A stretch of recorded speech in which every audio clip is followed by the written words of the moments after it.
Il me revient de clore ce colloque, phase compliquée, que je commencerai par remercier tous les intervenants de ce matin, de cet après-midi, pour la qualité des interventions, pour le travail qui a été fourni. Un quart d'heure ou 20 minutes de discours, ça vaut des heures et des heures de préparation.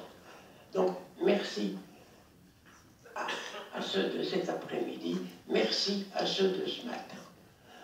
Je voudrais aussi remercier le Sénat et les gens de démocratie qui ont travaillé à ce colloque.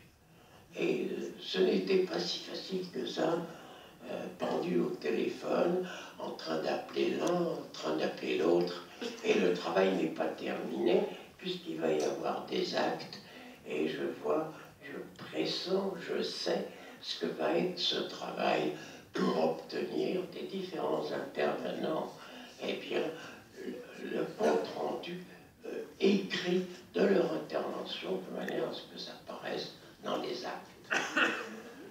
Merci donc. Alors, je n'ai pas la prétention de résumer ce colloque, ce serait complètement stupide, et je le ferai beaucoup moins bien que les différents intervenants. Un point d'orgue quand même sur les relations russo-américaines concernant la BM. Elles sont complètement suspendues.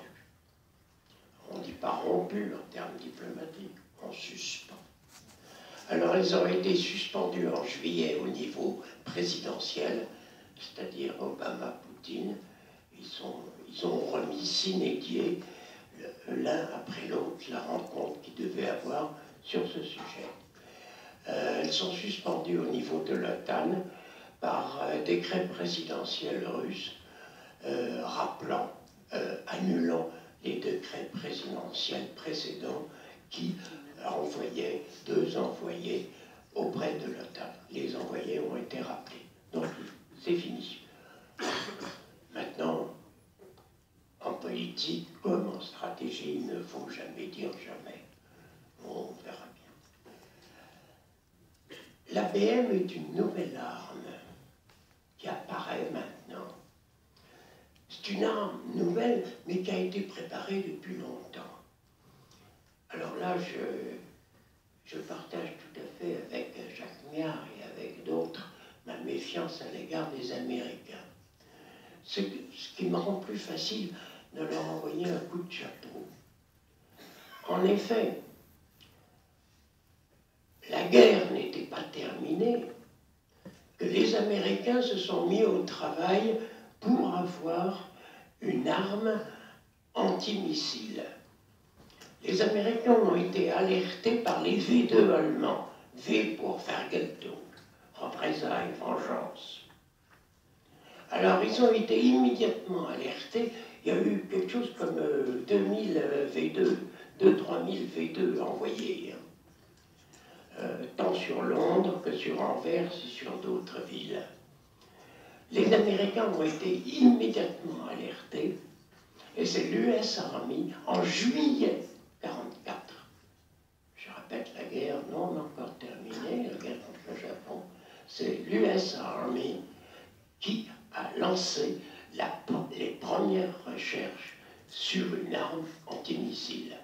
Il présageait les Américains du développement de cette nouvelle arme. Ils ne se trompaient pas.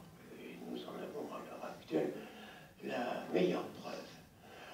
Maintenant, le traité ABM de 1972, dont les Américains se sont retirés en 2001, ce traité de 1972 comportait en lui-même les présages du retrait, puisqu'il interdisait, ou plus exactement n'autorisait plus que 2 sites défendus à l'origine pour chacun des 2 pays, puis un seul.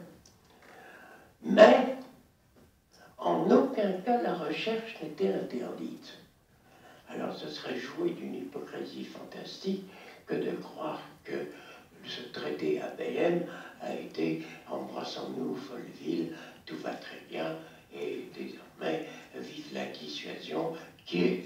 imminente de la paix sur sa terre, tout le monde se faisant mutuellement peur, et ça ira très bien.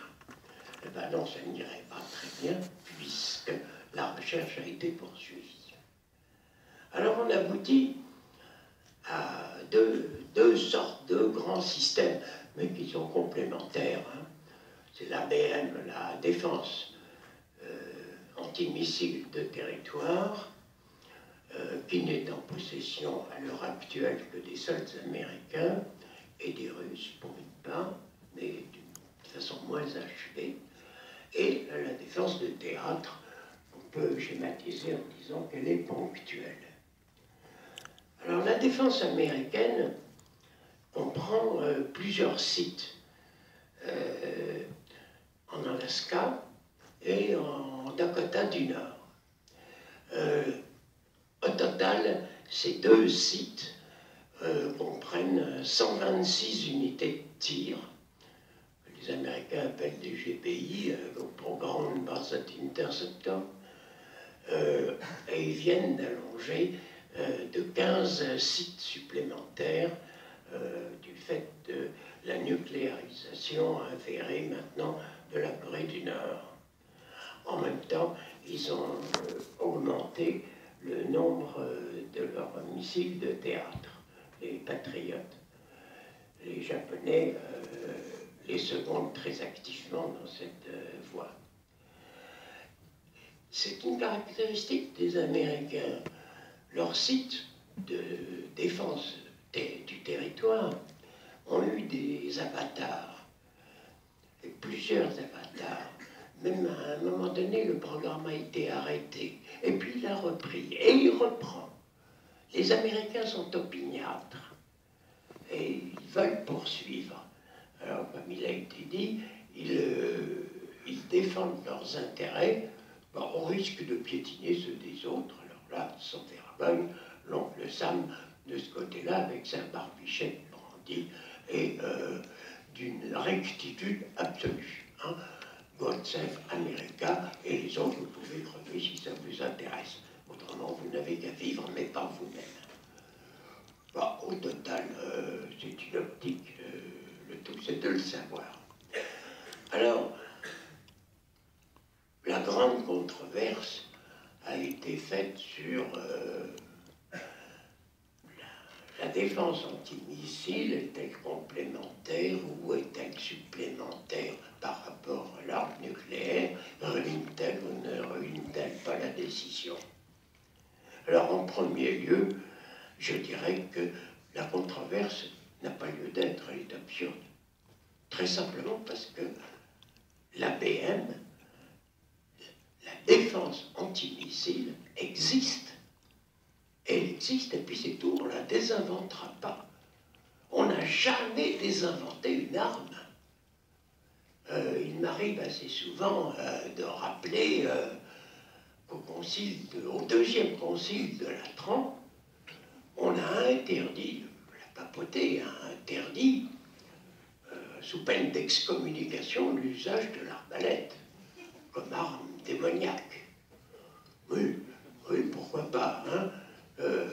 La condamnation a été tout à fait suivie des faits, puisque le roi Louis IX, Saint Louis, a fondé la charge de grand maître des arbalétriers de France. Et il avait la sainteté derrière lui. Bon, et maintenant, on a fait mieux, alors on fait attention. Alors, cette arme, elle existe, et c'est tout.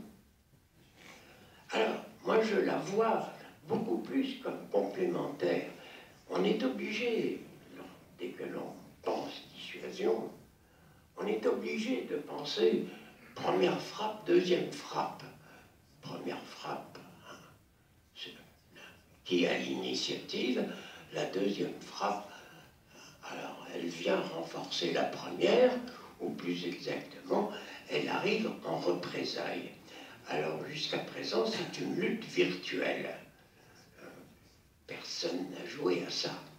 Sauf que à Hiroshima et à Nagasaki, on sait le prix de ce que vaut l'arme nucléaire qui a déjà été utilisée. Il ne faut surtout pas l'oublier.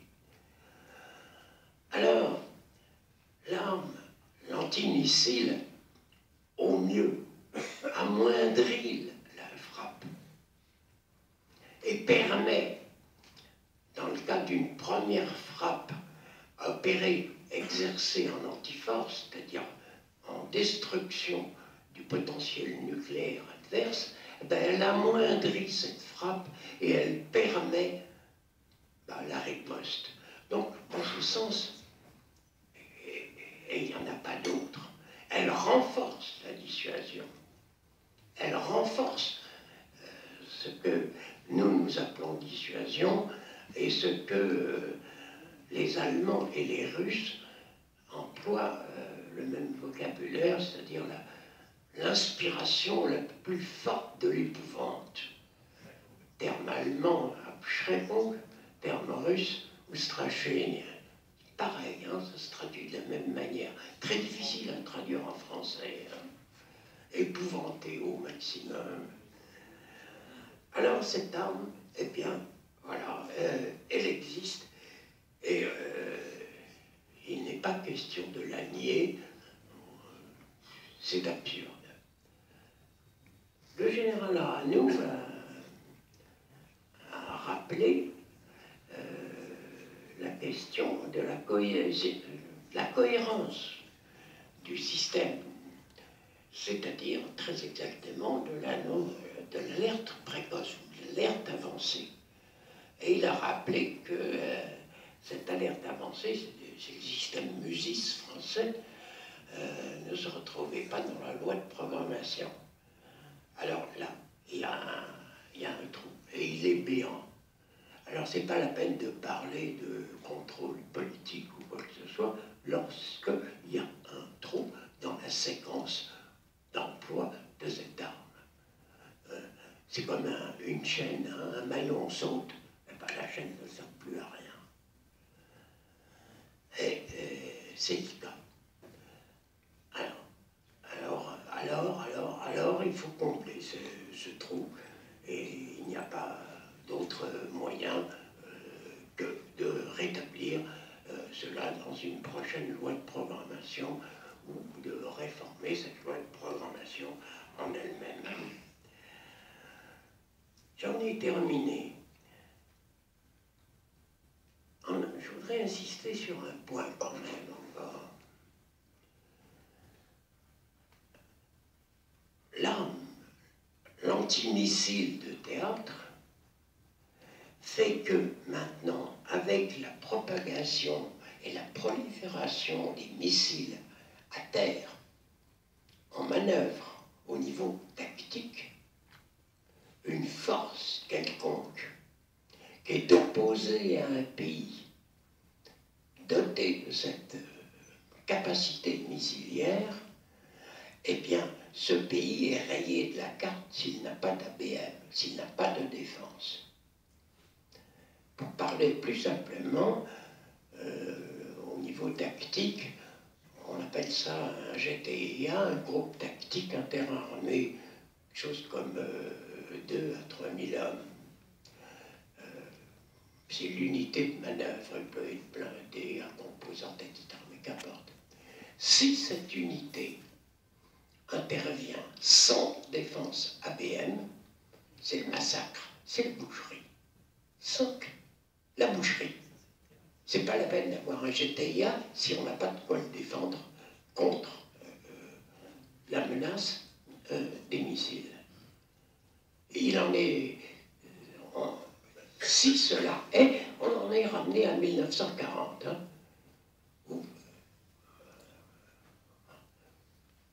l'armée française, certaines unités n'avaient strictement aucune défense antiaérienne. Elles étaient clouées au sol, puis c'était fini. Et elles étaient massacrées. Ou elles se défendaient à coups de fusil. Pensez. Alors ça, c'est extrêmement important.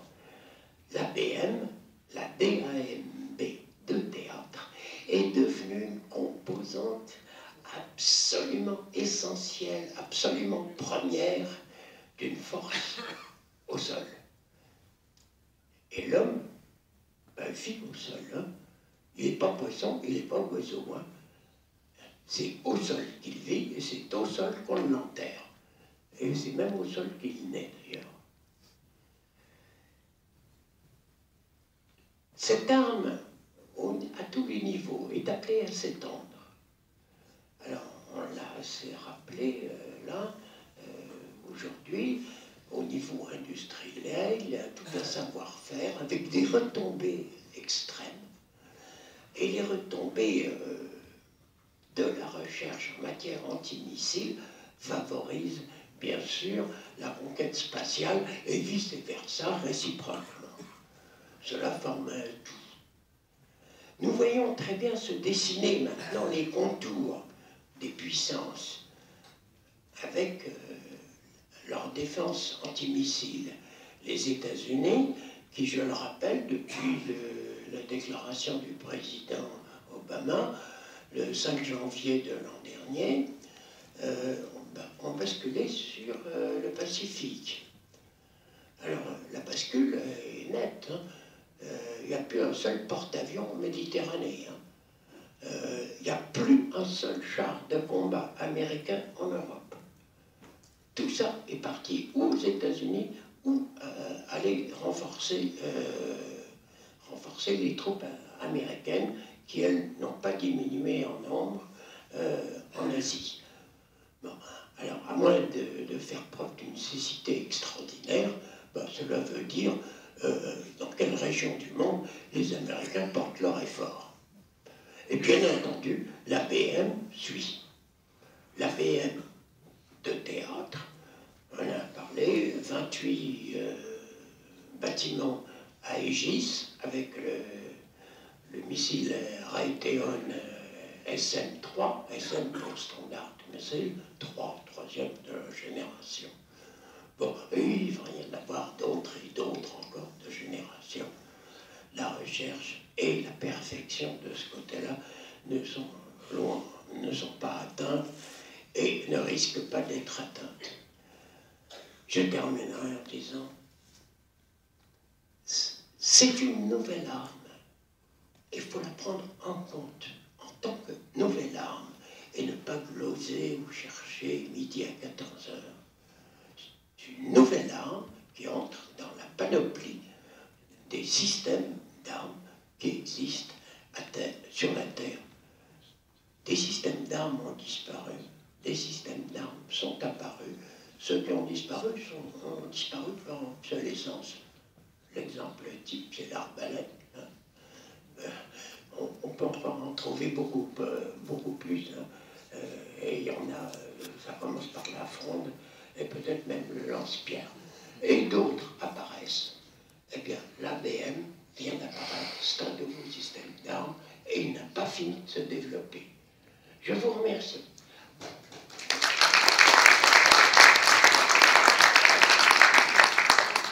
L'avenir de démocratie, c'est un colloque le 18 janvier sur la Syrie, miroir du Proche et du Moyen-Orient, un colloque le 3 mars, ici même, au Sénat, un colloque le 3 mars sur les caractéristiques des combats futurs et la possibilité de conflits majeurs. C'est un peu ce que j'ai ouvert tout à l'heure. Il aura lieu à la salle Colbert, à l'Assemblée nationale.